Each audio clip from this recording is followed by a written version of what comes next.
तुमचं क्षेत्र ऊर्जा, तुमच्यातली ऊर्जा, वर्गातली पुन्हा ऊर्जा, ऊर्जेचा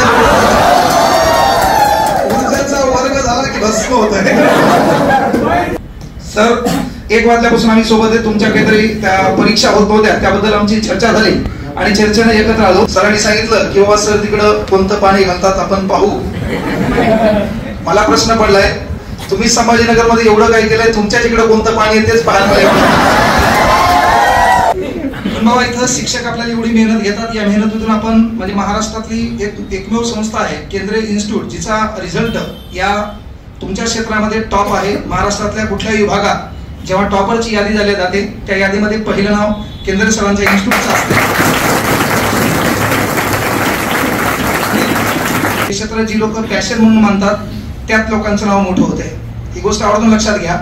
म्हणजे ते त्यांनी पॅशन मानलं. म्हटल्यापेक्षा मोठं व्हावं हे जगातल्या फक्त 2 लोकांना आवडतंय, ते तू हे मायबाप आणि तुला शिकवणाऱ्या मास्तरांना. तुम्ही काहीतरी आगळं वेगळं व्हावे या उद्देशाने तो माणूस इथं आलाय. या क्षेत्राचं एक वैशिष्ट्य काय माहिती, याच्यात पैसा बी आहे, प्रसिद्धी बी आहे, मान सन्मान पण आहे.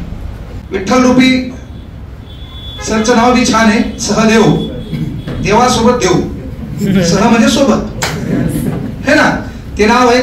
आणि म्हणून एवढे माणसं चांगले आपल्या सोबत असतील, त्यांचे आशीर्वाद असतील. जिसने तुमको सर उठाना सिखा दिया उसके सामने सर मत उठाओ. आणि ज्या माणूस सोबत असताना चांगला अभ्यास करा, जी स्वप्न असतील ती स्वप्न साकार करा. लक्षात ठेवा, सरांनी मला या ठिकाणी बोलवलं. माणसं सहज एकमेकाच्या संगती देत नाहीत, माणसं सहज झुटल्या जात नाहीत. त्याचं एक छान वाक्य असते की बाबा एकदा विचार पडले, एकदा मन जुळले की माणसं एकमेकापासून तुटत नाही. सरांसाठी एवढंच म्हणेल की खूबसूरत सा पल एक किस्सा बन जाता है, न जाने कौन कब जिंदगी का हिस्सा बन जाता है. यूं ही नहीं मिलते लोग जिंदगी में जिस तरह, जिनसे कभी न बिछड़ने वाला रिश्ता बन जाता है, न बिछड़ने वाला रिश्ता. जी रूपरेषा असेल तर एक मोठा भाऊ म्हणून सदैव तुमच्या सोबत असेल. त्याचं कुठलंही ताण घेऊ नका.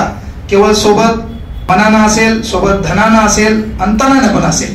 त्यानं तुमचं कुठलंही आंदोलन असो, कुठला पैसा लागो, माणसं लागो, मॅनपॉवर लागो, सर सोबत असतील तर ते काम आपल्याला विद्यार्थी या नात्यानं, शिक्षक या नात्यानं सर्वांना एकत्र करायचंय. ताण घेऊ नका. तुमचं तुम्ही अभ्यास करा. ते आंदोलन करणं, सरकारशी भांडणं, भाऊ या नात्याने ती जबाबदारी आमची आहे. तुमचं काम नाही, तुम्ही फक्त अभ्यास करा. फक्त आम्ही आवाज देऊ तेव्हा डायलॉग म्हणू नका. बाकीचे गेले तर मी नाही गेलो काय होईल, तर तू रात्री झोपेत मेलेला बरा.